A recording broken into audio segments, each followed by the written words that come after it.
Hello friends, कैसे हैं आप सब। उम्मीद करते हैं अच्छे होंगे। चलिए आज की वीडियो में हम पढ़ेंगे लाइफ स्टाइल डिजीज़ यानी जीवन शैली बीमारियाँ, यानी ऐसी बीमारियाँ जो कि हमारी गलत जीवन शैली के कारण होती हैं। यानी जीवन शैली क्या होता है, तो जीवन शैली जो है एक व्यक्ति, समूह या संस्कृति की रुचियों, विचारों, व्यवहारों और व्यवहारिक उसके रहन सहन को जो है वो जीवन शैली कहते हैं। यानी कि हम अपने जो भी हमारी दिनचर्या होती है कि जैसे कुछ लोग पहले के समय में क्या थे, हमारे पूर्वज सुबह में मॉर्निंग में उठ के अपना जो भी नित्य कार्यक्रम रहता था वो अपना काम करते थे। फिर वो लोग अपने जो भी उनका जो दिन जिस कार्य से शुरू होता था वैसे करते थे। लेकिन आज के समय में हम लोग क्या करते हैं, देर रात तक जगते हैं और फिर बहुत 10-11 बजे तक बहुत लोग तो सो कर उठते हैं। तो ये हमारी जीवन शैली क्या हो चुकी है, इसका जो भी हमारा रूटीन था वो सारा गड़बड़ हो चुका है। और इस अस्वस्थ जीवन शैली के कारण जो होती हैं वो हमको अनेक रोग भी होते हैं। पहले के लोगों को आप लोगों ने देखा होगा कि 80-100 साल तक जीते थे, और कुछ लोग तो ऐसे होते थे उनको कोई दवाई वाई की कुछ ज़रूरत नहीं होती थी। लेकिन आज हमारा जीवन शैली ऐसी हो चुकी है, हम लोग का जो खान पान का भी हो गया है कि जो जंक फूड वगैरह, और अगर हेल्दी फूड भी खाना चाहते हैं तो वो सभी इतना खाद वगैरह और ये सब चीज़ों से होता है कि बीमारियां तो होनी ही है। तो जीवन शैली के जो हमारा जो बिगड़ चुका है, इसके कारण जो भी बीमारियां होती हैं उनको जो है हम जीवन शैली बीमारियां कहते हैं। यानी कि अस्वस्थ जीवन शैली और खान पान की गलत आदतों के कारण होने वाले बीमारियों को जीवन शैली से जुड़ी बीमारियां कहते हैं। ये बीमारी न तो संक्रमण से फैलती है न तो आनुवंशिक होती हैं। आनुवंशिक कारक इसमें महत्वपूर्ण भूमिका निभा सकते हैं। शारीरिक सक्रियता की कमी, तनाव के बढ़ते स्तर, अनिद्रा, जंक फूड के सेवन और गैजेट्स के बढ़ते चलन से जीवन शैली से जुड़ी बीमारियों के मामले लगातार बढ़ रहे हैं। पहले इन बीमारियों को वयस्कों की बीमारी माना जाता था, लेकिन अब ये तेजी से युवाओं को ही नहीं बच्चों को भी अपना शिकार बना रही हैं। अनुशासित जीवन शैली द्वारा न केवल इनसे बचा जा सकता है, बल्कि अगर आप अपनी खराब जीवन शैली और किन्हीं अन्य कारणों से इनकी चपेट में आ जाए तो अपने जीवन शैली में परिवर्तन लाकर इन्हें नियंत्रित भी कर सकते हैं। यानी जैसे कि अभी आप लोगों ने देखा कि शारीरिक सक्रियता की कमी, यानी हम लोग जो है जो भी फिजिकल वर्क होते हैं उनको करने से हम बचते हैं। और ज़्यादातर लोग आप लोगों ने देखा होगा कि ऑफिस वगैरह में वर्क करते हैं, तो आजकल मेंटल स्ट्रेस जो होता है बहुत ज़्यादा हो गया है। जो स्टूडेंट पढ़ भी रहे होते हैं, उनको पढ़ाई की टेंशन होती है, जंक फूड का सेवन बहुत ज़्यादा करना, गैजेट्स वगैरह, अधिकांश लोगों को देखा होगा वो लोग हमेशा फ़ोन में घुसे रहते हैं। तो इन सब से भी जो है वो मेंटल प्रेशर और फिजिकल प्रेशर दोनों इससे पड़ता है। और इन सब कारणों से अगर हमको कोई डिजीज़ हो जाती है तो हम इनसे घबराए नहीं, बल्कि अपनी जो हमारी जीवन शैली बिगड़ चुकी है उसमें कुछ सुधार करेंगे तो हम इन रोगों से मुक्ति पा सकते हैं या कुछ स्तर तक इनको रोक सकते हैं। इसमें से कुछ आप लोग देख सकते हैं कौन कौन सी बीमारियां हैं। तो जीवन शैली से जुड़ी प्रमुख बीमारियां निम्न है। पहला है हृदय रोग। कोई भी असामान्यता जो हृदय की मांसपेशियों और रक्त नलिकाओं की दीवार को प्रभावित करती है उसे हृदय रोग कहा जा सकता है। धूम्रपान, मधुमेह और कोलेस्ट्रॉल का उच्च स्तर इसका खतरा बढ़ा देते हैं। यानी अगर हम अपने हार्ट को स्वस्थ रखना चाहते हैं तो पहले तो योगा कर सकते हैं, या फिर जो लोग धूम्रपान वगैरह करते हैं, ड्रिंकिंग वगैरह करते हैं, तो वो लोग सबसे पहले इन सब चीज़ों से दूर रहें। दूसरा, उच्च रक्तदाब।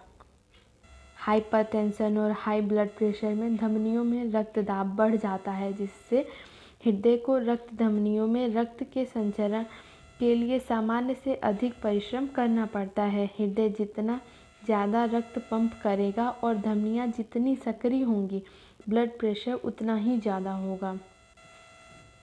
तीसरा, अवसाद या तनाव।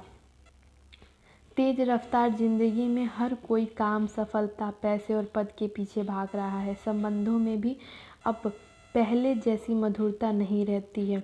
लोग आत्म केंद्रित हो गए हैं, जिससे अकेलापन बढ़ा है। खान पान की आदतें बदल गई हैं। स्लीप पैटर्न भी गड़बड़ा गया है। इसके कारण हमेशा मानसिक दबाव बना रहता है और मानसिक स्वास्थ्य प्रभावित होता है।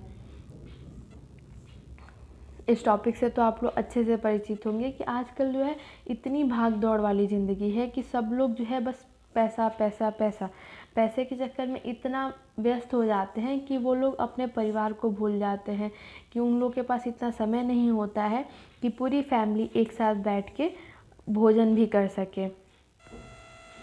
और हम अपने तनाव को कम करने के लिए क्या हो सकता है, कई बार जो हमको कई सारी जो समस्याएं होती हैं वो इतनी बड़ी भी समस्या नहीं होती, लेकिन हम अकेला होने की वजह से उस छोटी सी समस्या को बहुत बड़ा मान लेते हैं।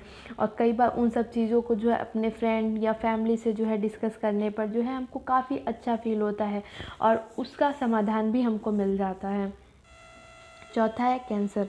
जब हमारे शरीर के किसी भी भाग में कैंसर पनपता है तो कुछ लक्षण दिखाई देते हैं। ये लक्षण इस बात पर निर्भर करते हैं कि कैंसर कहाँ है, किस आकार का है और इसके कारण उस अंग या ऊतकों को कितना नुकसान पहुंचा है। शारीरिक दर्द या थकान। कामचोरी और आलस्य से हमारे जीवन को पूरी तरह प्रभावित किया है। शरीर को अनावश्यक आराम भी अनेक रोग उत्पन्न करता है, जैसे हाथ पैर में दर्द, घुटने में दर्द। नियमित व्यायाम एवं योग के माध्यम से जो है हम इनसे बच सकते हैं। पाचन संबंधी रोग। जंक फूड एवं असंतुलित आहार से भी पाचन व कई अन्य पेट संबंधी रोग उत्पन्न होते हैं। मधुमेह,